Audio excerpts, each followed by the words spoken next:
Ezekiel Kabanata Siyam. Ang pagpuksa sa mas-asama. Sumigaw si Yahweh, halikayo, mga itinalaga upang magpahirap sa lungsod. Dalhin ninyo ang inyong mga sandata. Mula sa pintuan sa hilaga ay pumasok ang 6 na taong tig-isa ng sandata. May kasama silang nakasuot ng kayong lino at may panulat sa baywang. Tumayo sila sa may altar na tanso. Noon, ang kaluwalhatian ni Yahweh na nasa pagitan ng mga kerubin ay tumaas papunta sa pasukan ng templo. Tinawag niya ang lalaking nakadamit ng telang lino at may panulat sa baywang. Sinabi niya rito, libutin mo ang lungsod ng Jerusalem at lagyan mo ng tatak sa noo ang lahat ng nagdalamhati dahil sa mga kasuklam-suklam na ginawa roon. Sa iba naman ay narinig kong sinabi niya, sumunod kayo sa kanya at patayin ninyo ang mga taga roon. Huwag kayong magtitira maliban sa mga may tanda sa noo.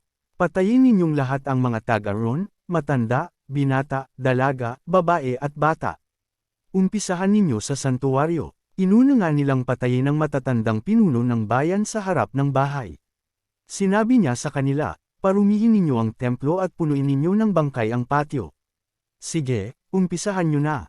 Lumakad nga sila at pumatay ng pumatay sa lungsod. Ako'y naiwang mag-isa. Habang pumapatay sila, nagpatira pa ako at nanandyas. Sinabi ko, Panginoong Yahweh, aking Diyos, dahil ba sa galit mo sa Jerusalem ay uubusin mo ang nalalabing Israelita? Sinabi niya sa akin, napakalaki ng pagkakasala ng Israel at ng Juda. Dumadanak ang dugo sa lupain. Nawawala ang katarungan. Sinasabi pa nilang hindi ko sila makikita sapagkat umalis na ako sa lupain. Kaya, pagbabayaran ko sila sa ginagawa nila. Wala akong patatawarin ni isa man sa kanila.